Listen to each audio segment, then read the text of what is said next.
So as we said before, the first step in Nietzsche's argument is to show that the origin of the traditional morality shows its development and life cycle is more like that of a virus than that of a healthy organism. And so he has to then show us what the origin and development of the traditional morality. That's the point of the title of the book, Genealogy of Moralities. He's saying the origin of something tells you a lot about its character.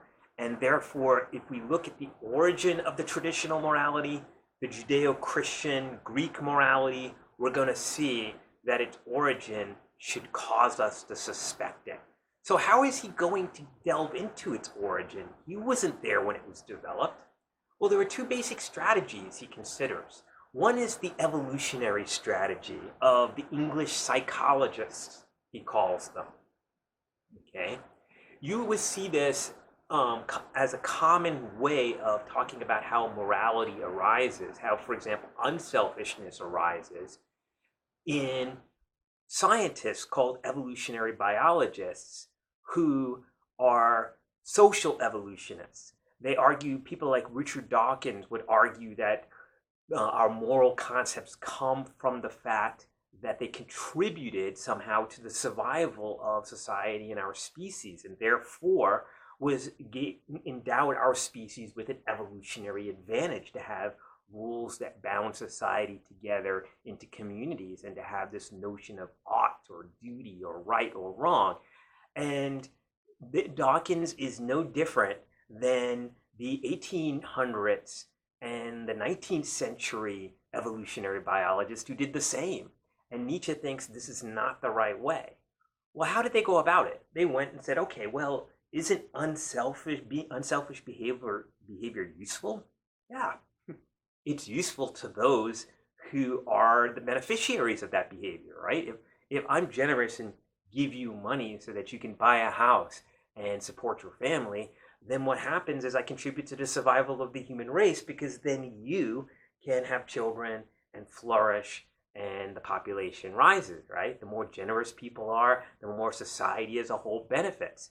And so the evolutionary argument goes that those kind of people are liked more because they're generous by those to whom they are generous, and thus the origin of the term good or unselfish, you notice how the two are equated here in the evolutionary scheme, comes from the fact that it's defined by those who are the beneficiaries, the victims, you might say, the ones not in power.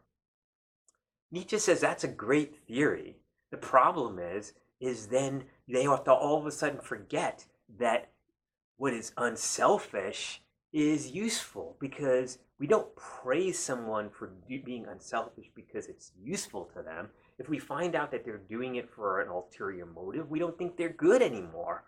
And so you would have to have this impossible psychological condition where the human race forgets that the behavior is useful, that it calls good, and therefore endows it with this categorical necessariness that it ought to be done no matter what, whether it's good for you or not, whether it's good for society, you should be just, for example.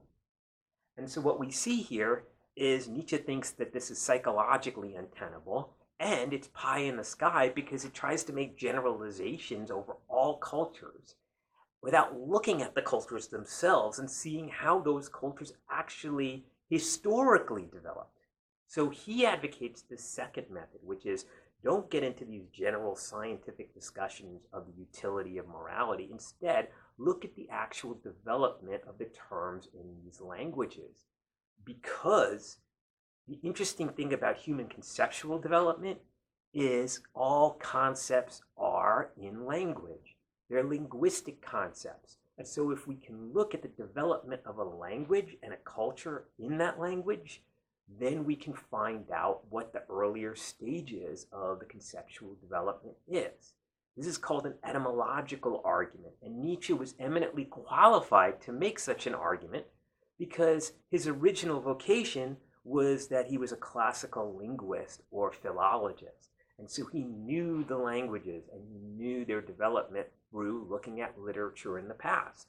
I look at the development in the history of a word by looking how it's used in earlier literature and earlier writings. And so it's a thing that not only is about theory, but now we can actually observe and do an historical investigation to see how the concepts actually developed. And he says that when we look at those concepts, what we see is not what the evolutionist tells us at all. It doesn't start the word good with the person who is done good too.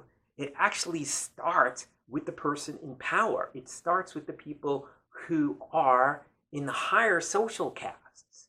And he says if we look at the development of all of our major languages and cultures, so he's going to look at Greek, Latin, German, and English in detail.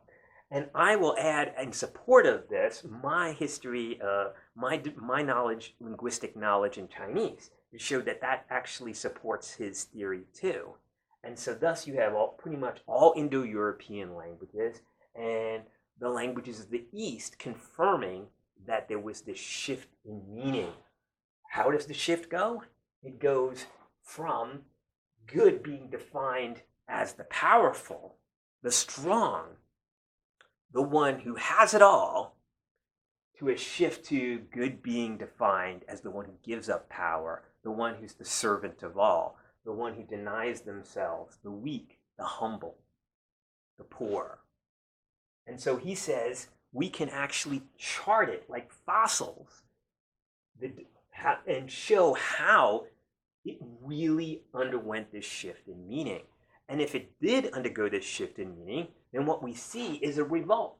We see a revolt against an original master morality where the one in power is the good one and the one who is weak and miserable and a slave is the bad one, and into this complete opposite trend where now the weak and the powerless are the good, the slave is the good one, and the master is the evil one. So in our next segment, we will show the actual detailed linguistic argument that he's going to make for this thesis that there was this shift that went on. And then we will show his psychological evaluation of why this kind of morality that rises as a revolt against the master morality is a perverted and psychologically pathological kind of value system.